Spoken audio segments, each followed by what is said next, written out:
Program director by night, drag queen by day. I'm flipping it up there because here we are. Rita Baga, welcome to the show. It's great to have you here. Thank you for having me. I see that you dressed for the occasion here this morning. It's just some regular clothing, to do the groceries. Of course, yeah. Absolutely. Now, we've been playing around with your name. It sounds a lot like Rita Baga. Mm-hmm. Is that purpose?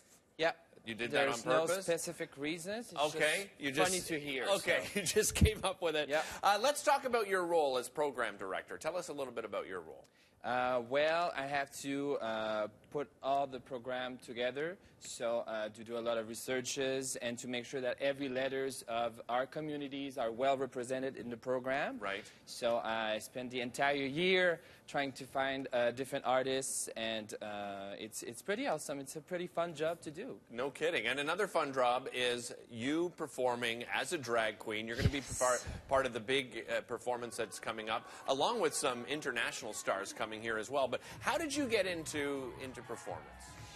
It started 12 years ago, okay. And I had a close friend who was a drag queen, and he always told me, oh, you should do drag shows, you're so funny as a guy in your everyday life, and I didn't want to, but okay. One day I did it for her birthday, and then it started that way. What do you love about it? Everything. I love the makeup part, I love the hair, the clothes, but most of all, it's about performances. Yeah. So I love to perform. And of course, you're participating in the Drag Superstars. Yay! So tell us about that. What can people expect from this year's Drag Superstars? It's going to be huge. It's our biggest edition. It's on August 16. Mm-hmm. It's hosted by Bianca Del Rio.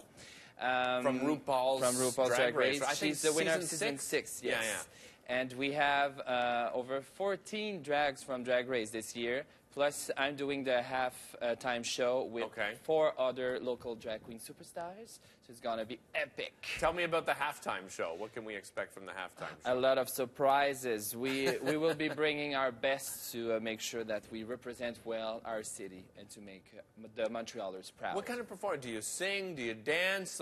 Describe to me a performance by Rita Baga. Oh, my God. I lip-sync very well. Okay. I think so. I try to be a dancer. But I always look fabulous. It's what people remember the most. What's sort of some of your most memorable moments of Montreal Pride Week? The parade itself is always memorable. It's memorable. You have to be there. You have to watch it once. And you have to live it. So every time we walk in the parade, we feel the energy, the vibe, and there's a sense of belonging as a community with a capital C. So that's I want really to talk important. about that. Is there a bigger sense of belongings? If we go back, 20 years, the Pride Parade was a lot different than what we see today. Different people coming out. Do you think now that the communities really embrace the Pride Parade, or is there still some work to do? I think it's part of their life now, but there's still work to do. That's why we still walk, we still do parades.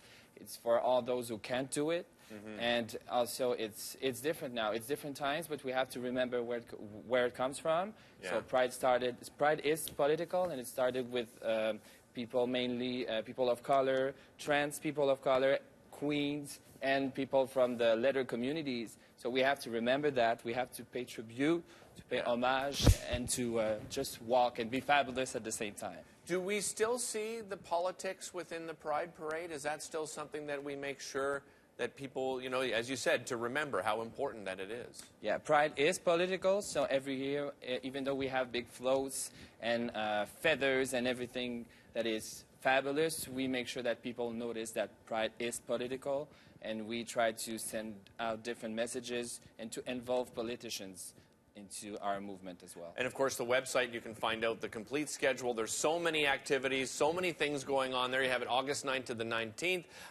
We also want to let you know we've got an incredible giveaway for you here. What is it?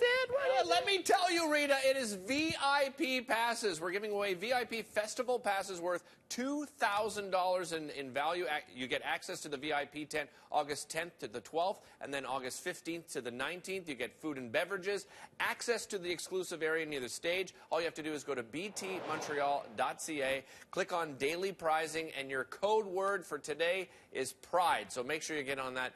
That is you were saying to me, Rita, that's the way to go and see Pride Week is in the VIP area. The best way to go. Absolutely. Thank you so much for joining us. Thank you Really for having appreciate me. it. Don't go away. Lots more coming up, including your news headlines and a look at your weather and traffic. Rita Baga.